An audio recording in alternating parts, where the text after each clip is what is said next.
much. We have Jonas Gahr is here, who is the, as you know, the Prime Minister of Norway.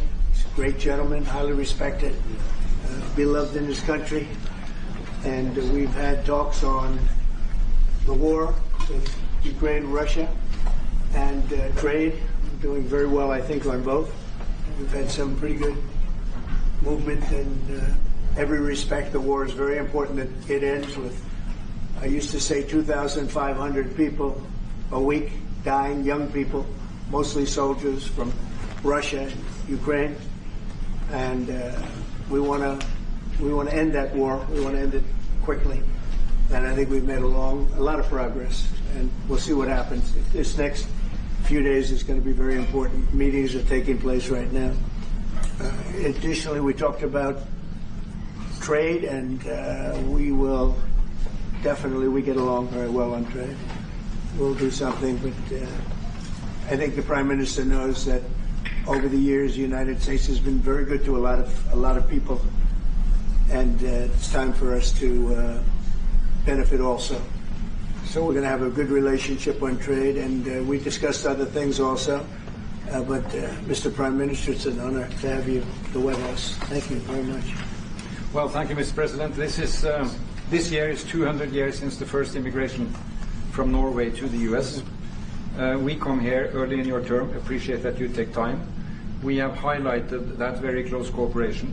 We are allies. We look after security in the north, in the Arctic. A lot of confidence between our services.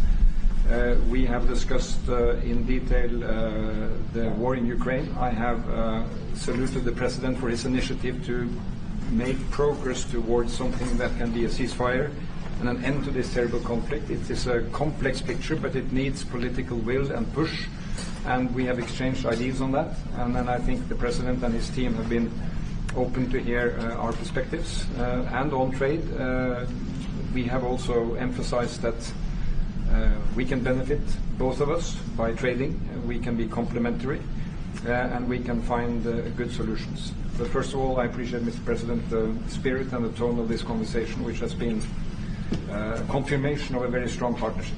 Thank you very much. Appreciate it. Any questions? Yes. First, Mr. President, have you spoken about the tariffs that you want to impose on Norway? Is there a chance that you can lower? We spoke about trade, and we understand each other very well. I think we'll have no problem. You think that you will get an agreement? I think we'll have no problem whatsoever with Norway. Mr. President, did you discuss a possible visit to Norway? Did you to discuss a possible visit for President Trump? We didn't, but I love it. I mean, I've been there, and it is a beautiful place. They have. But I told the President that, he is receiving us early in the term. He's welcome to visit Norway. We would like to have him, and it will be another way of emphasizing this strong friendship. Mr. President, Norway has been a staunch supporter of Ukraine since the Russian invasion in 2022. Has something been discussed here today that may have altered your views on things? No, we want to, very simply, I have no allegiance to anybody. I have allegiance to saving lives, and I want to save a lot of lives. A lot of young people, mostly young people. It's the war. It's the soldiers, and if we can do that, also, as you know, I got started because the money that's been spent on this war is insane. It should have never happened, and it would have never happened if I were president. But Biden spent $350 billion on this, and it's a shame, and that's what got me involved. And then I looked at, and I see the results. It's horrible. It's a killing field. 5,000 soldiers a week on average, and we want to stop that. We both want to stop that for a lot of reasons, but I would say that is my number one reason. Why do you think Russia, that you will get Russia to accept a deal that also Ukraine and Europe is willing to accept? I think so, yeah. I do. I believe they will accept, and I think we're going to get this over with. I hope so, soon. You continue to lack support from NATO allies in your goal of obtaining Greenland. How will you proceed if you don't get that support? Well, Greenland's going to be interesting, but that's for another day. I think we need that for international peace. What are you expecting of your and if allies? you don't have that, I think it's a big threat to our world. So I think Greenland's very important for international peace. Yeah, please go ahead. Mr. President, this morning in a Truth Social post, you used the words Vladimir, stop. That seemed like a slightly different message, a personal message.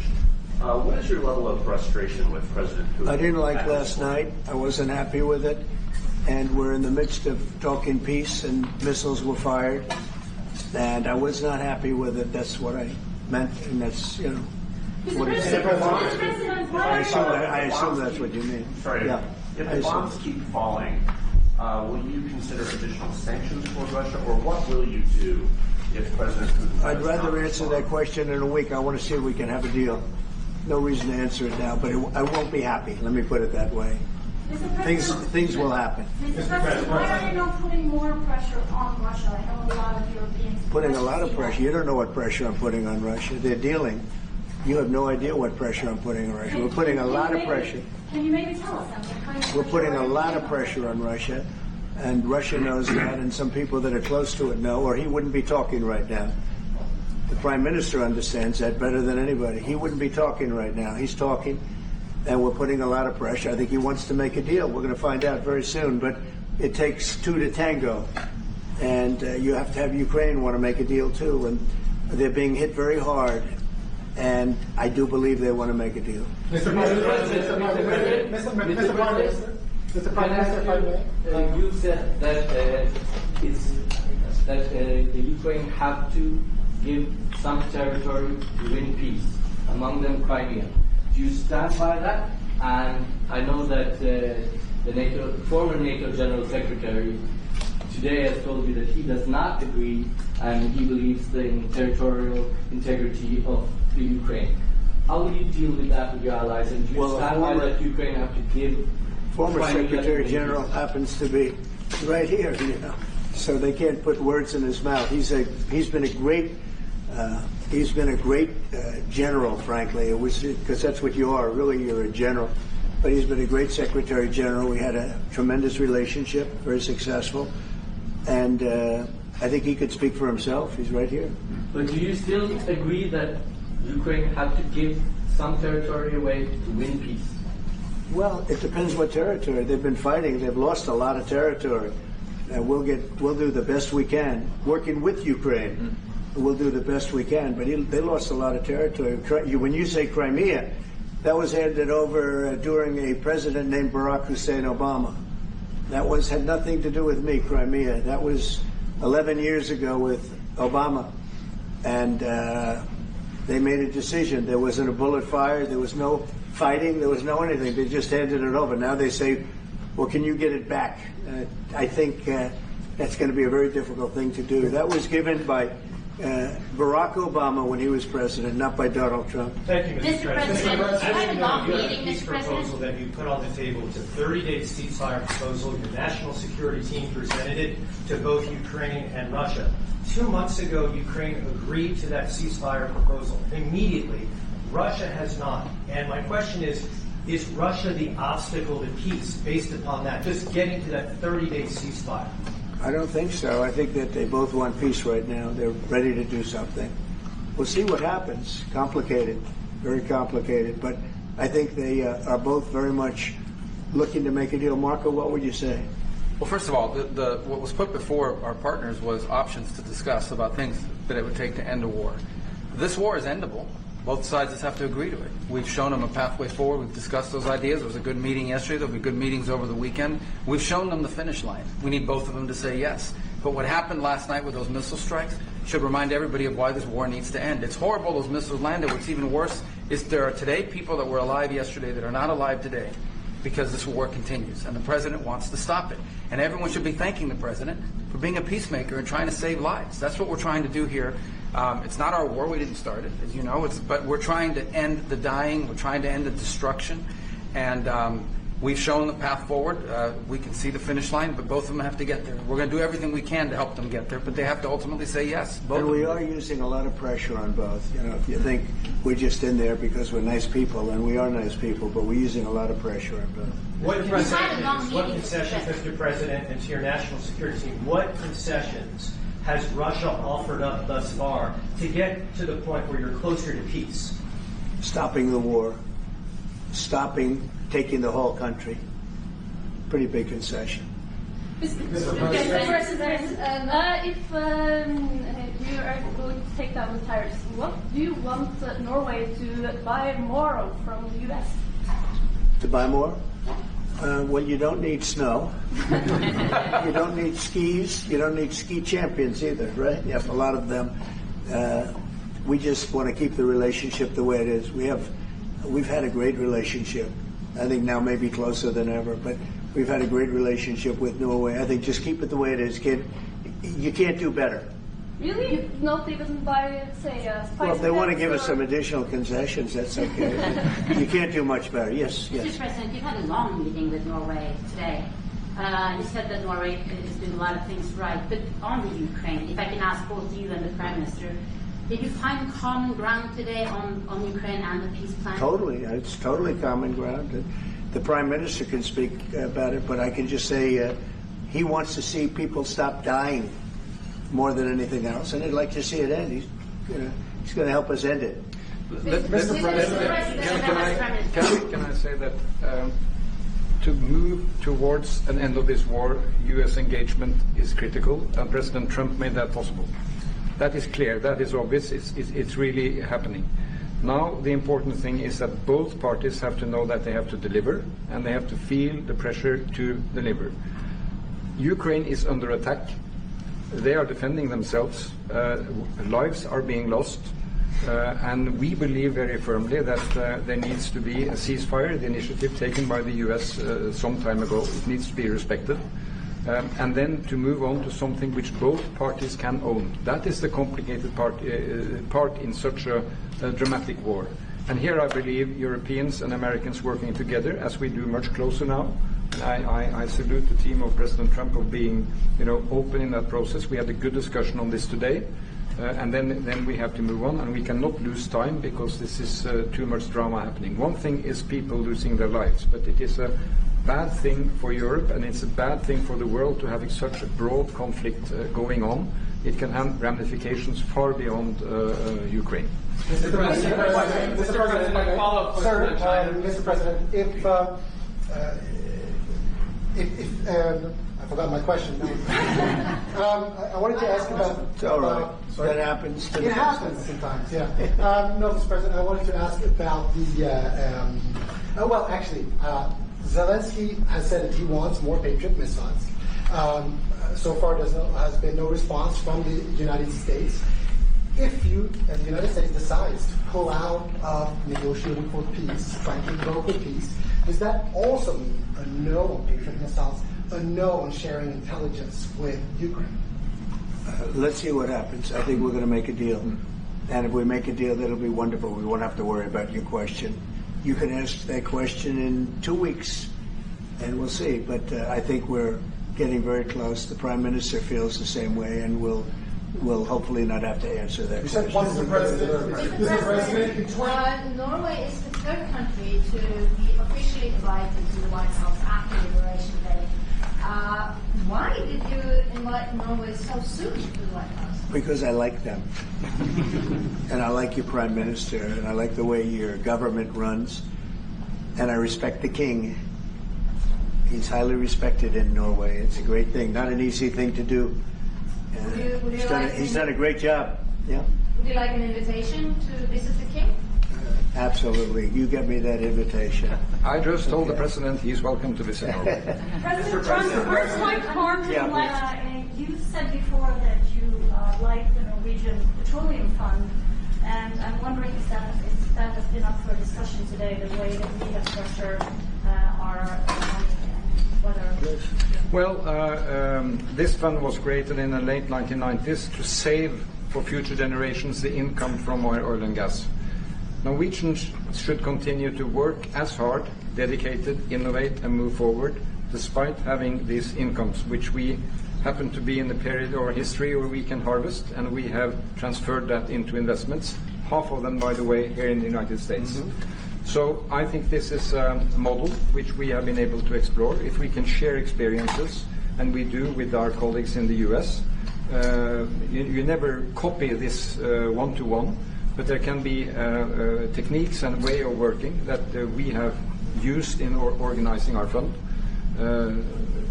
Jens Stoltenberg was the finance minister when the first dollar entered that fund, so he is a safe hand to have as a finance minister today. What do you say? No, and as you said, Mr. Prime Minister, we are ready to sit down with the U.S. To also work with them on if they want to establish a sovereign wealth fund, because we have a good experience with our fund. And I think that one example of how we work together with the United States is that half of the fund, close to $1 trillion are invested in the United States, mainly in equity, but also some in fixed income, including government bonds. So this is an expression of trust in the United States, expressed by the strong investment of the Sovereign Wealth Fund. Then just briefly on Ukraine, since it was mentioned, we had a very good and extensive discussion about Ukraine, the path forward to peace. And as the Prime Minister said, we commend the US for pushing forward to try to find a negotiated solution. At the same time, we need to continue to support Ukraine, and therefore I'm proud that Norway has actually tripled the military support to Ukraine. And this year we will allocate close to $8 billion to Ukraine. That will strengthen them and also their hand on the negotiating table. If I may add to that, if there's a peace, and there will be a peace, we have a common responsibility in securing democratic Ukraine for the future. And the best security guarantee they can have is the ability to defend themselves. And we are investing in that. Mr. Prime Minister, if I may, as it relates to tariffs, Mr. President, when you unveiled your reciprocal tariffs on April the 2nd, the tariff rate for Norway was 15%. Based upon your conversations that you've had today with the Prime Minister, do you see that tariff rate coming down from what you proposed just a few weeks ago? Well, they have a great fund of $2 trillion. It's a big fund, and they don't have any debt. So I think they'd probably be willing to pay us more than that, I hope. Mr.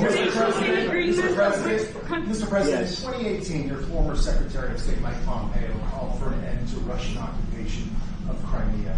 Why does this administration, why has this administration changed its stance on territorial concessions for Crimea? Well, the war started. It would have never started if I were president. This is a war that is horrible. All wars are horrible. This one is in particular bad. And I don't know that you can ever say there's going to be a winner to this, because so many lives have been lost. Not only soldiers, a lot of lives have been lost. I think that we want to do one very simple thing. It would have never happened if I were president. Zero chance it was going to. And it didn't. People say, how do you know that? Number one, it didn't happen. We never even discussed it. I would talk to Putin about it. It was the apple of his eye. Ukraine was the apple of Putin's eye, but there was never even a thought that he'd go in. And I think he understood that I would not be happy if he did. And it was only when I got out, and when you mention what happened to Ukraine years ago under President Obama and a vice president that was also president later, unfortunately for this country, what happened is large chunks of land were given up, and it was called Crimea, and that was a big thing. That was a big moment. But this isn't my war. This is Biden's war. This is a war that Biden was president when this war happened. But I'm trying to put out the fire, and I think we'll be successful. And if we do, we're going to save a lot of lives. Otherwise, and the Prime Minister had a statement. He said, "This is just a point in time. We're very lucky because this is a point. And if this doesn't happen, this could go on for a long time." Mr. President, will you have meetings with other world leaders when you're in Rome, sir? Future Democrat president? I don't think he will. I think he wants to make peace. I think he wants to end it, and I feel pretty confident of that. But we're gonna know pretty soon. Mr. President, will you have meetings with other world leaders when you're in Rome? Yes, I will. Which leaders do you want to meet, sir? Well, I'd like to meet them all. That would be nice. I'd like to take care of all of them, but we have many of them there, and they all want to meet. They want to meet about trade. And we are making some great inroads and great deals. You might want to speak about that, Mr. Secretary. We had a very successful bilateral meeting with the Republic of South Korea today.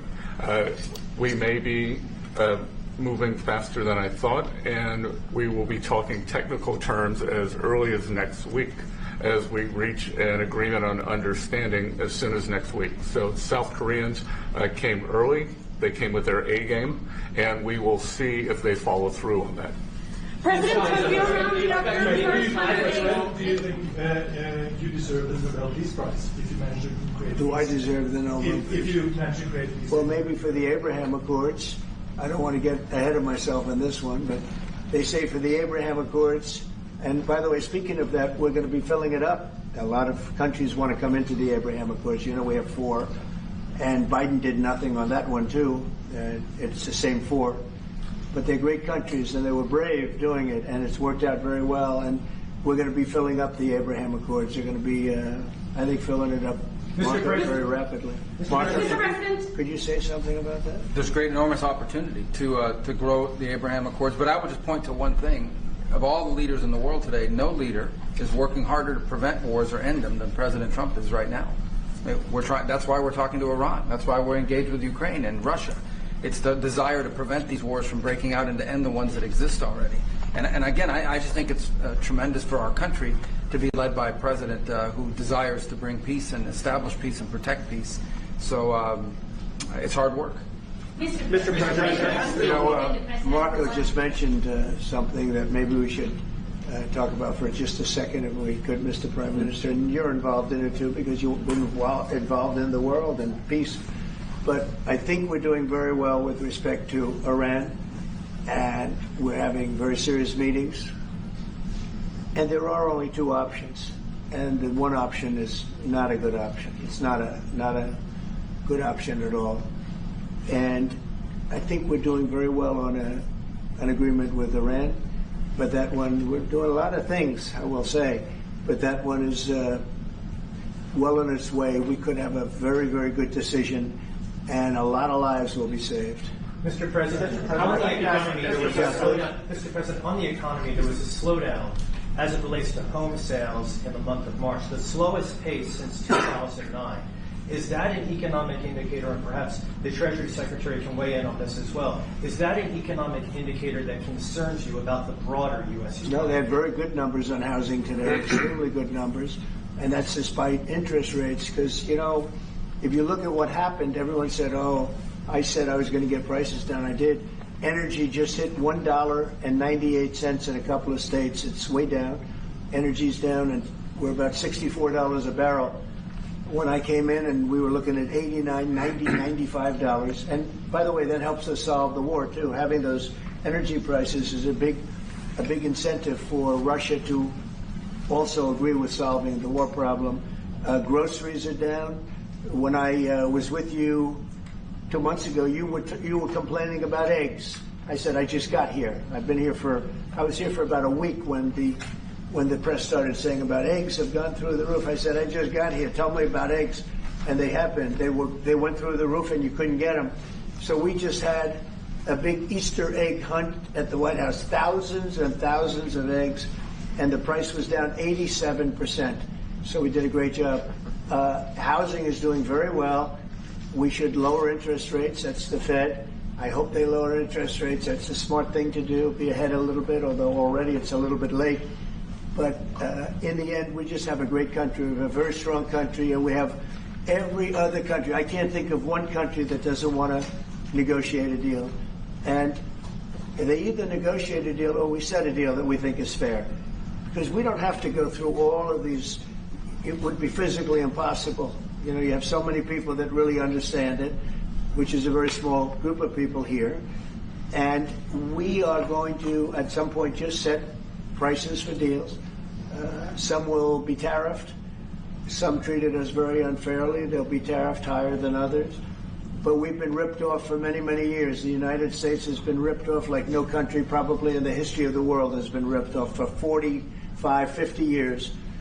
And countries have gone rich by doing that with the United States. We've taken care of their militaries, and military is another subject we talk about. We're not going to make that subject to any of the deals, but you know the same countries that I do where we virtually take care of their military and then don't get treated fairly on trade. So The people, and I don't blame those countries, I blame the people that sat at that beautiful desk right behind you, because those people didn't do the job for this country.